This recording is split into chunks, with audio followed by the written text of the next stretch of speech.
Ok, alors dans cette vidéo, on va parler d'un autre type de variable, c'est les objets. Les objets, c'est plus adapté pour décrire le monde tel qu'on le perçoit, parce qu'un objet, ça a des propriétés et des méthodes. Les méthodes, c'est des fonctions. La syntaxe d'un objet, ça s'écrit comme ça. Donc par exemple, on va écrire objet. Donc ça a des propriétés. En anglais, propriété, ça se dit property. Deux points.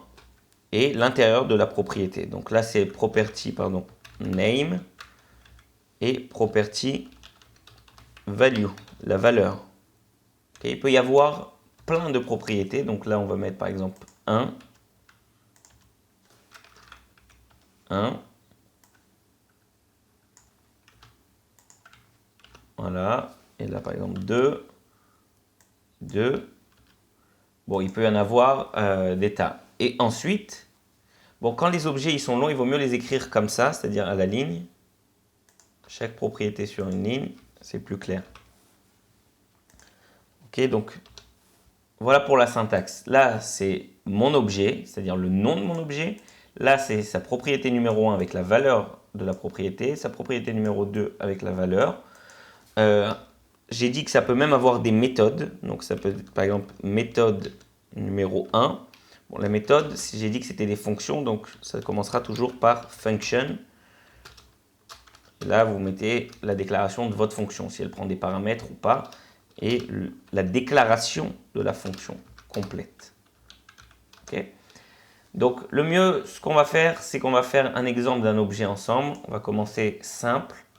On va créer un objet qui représente un chien, dog. Donc on va lui donner un nom. On va l'appeler Choupette. Choupette, Choupette.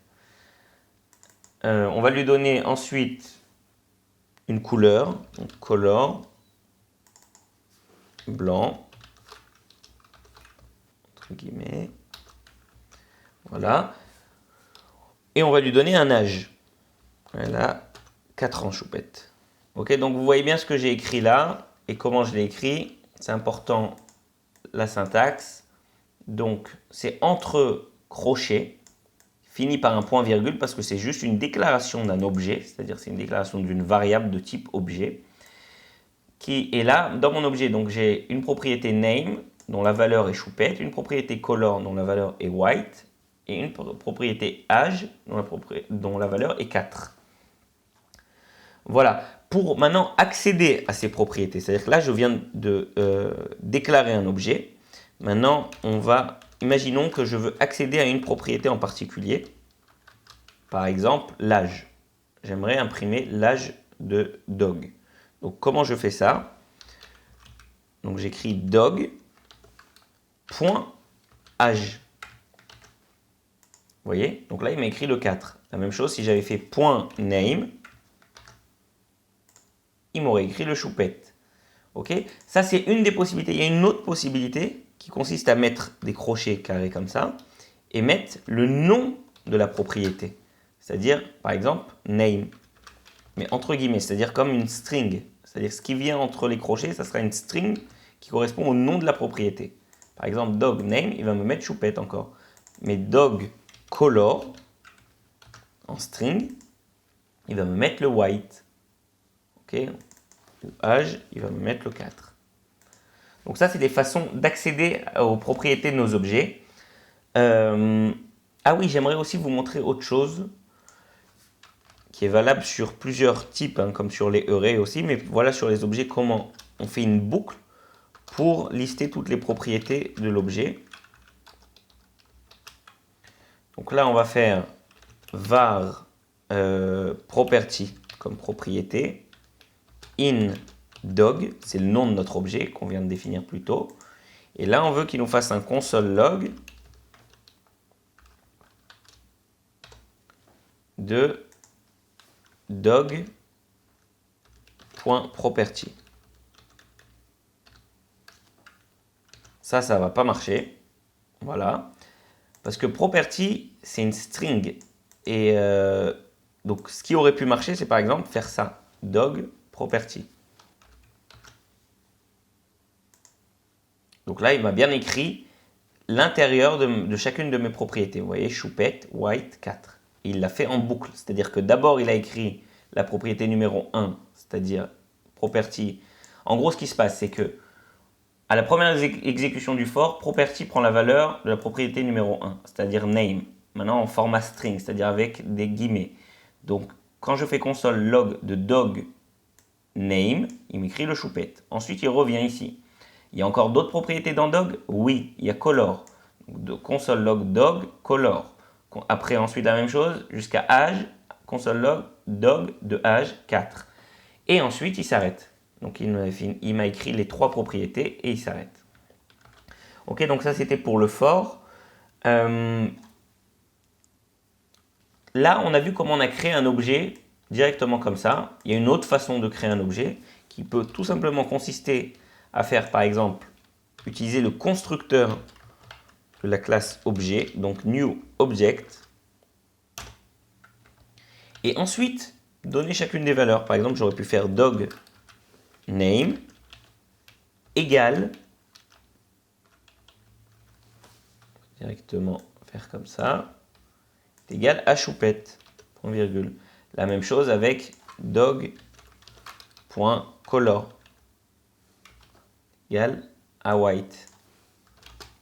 Okay, vous voyez que la syntaxe, elle est totalement différente, mais au final, ça va nous faire exactement la même chose.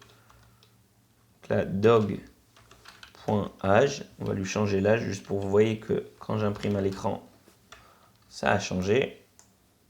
On va lui donner 5 ans. Ok. Donc maintenant, si je refais ça, vous voyez, maintenant il a 5 ans. Donc ça veut dire que ça a créé exactement de la même manière mon objet.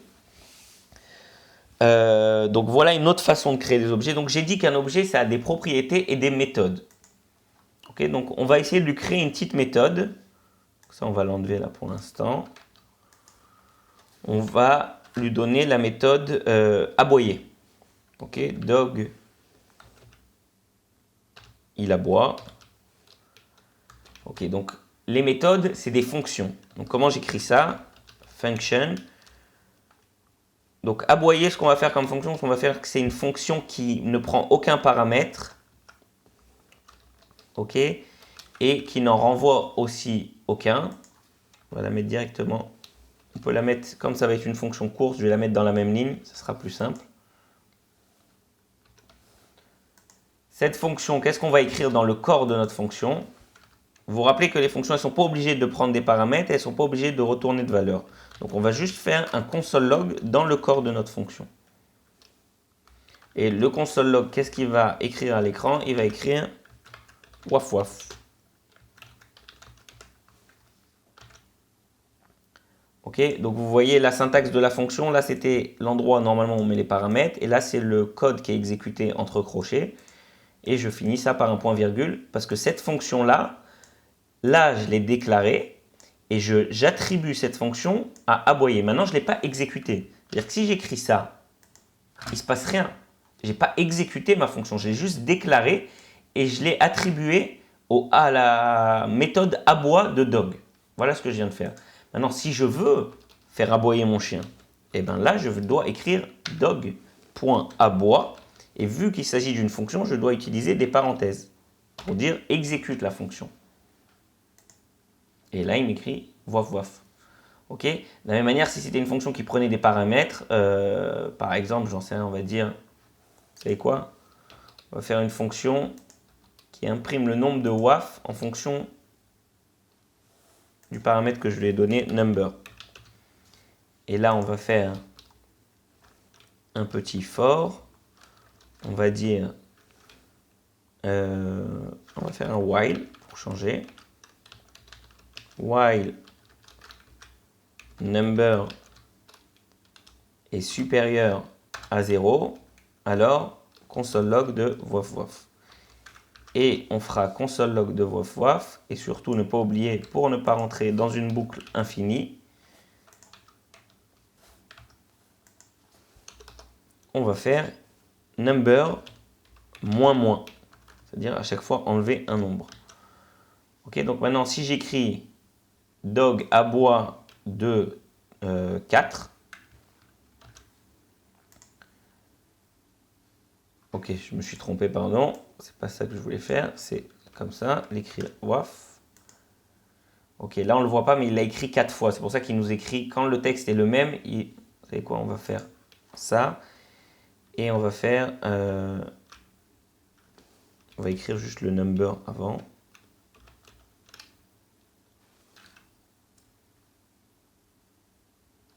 On va le mettre en string.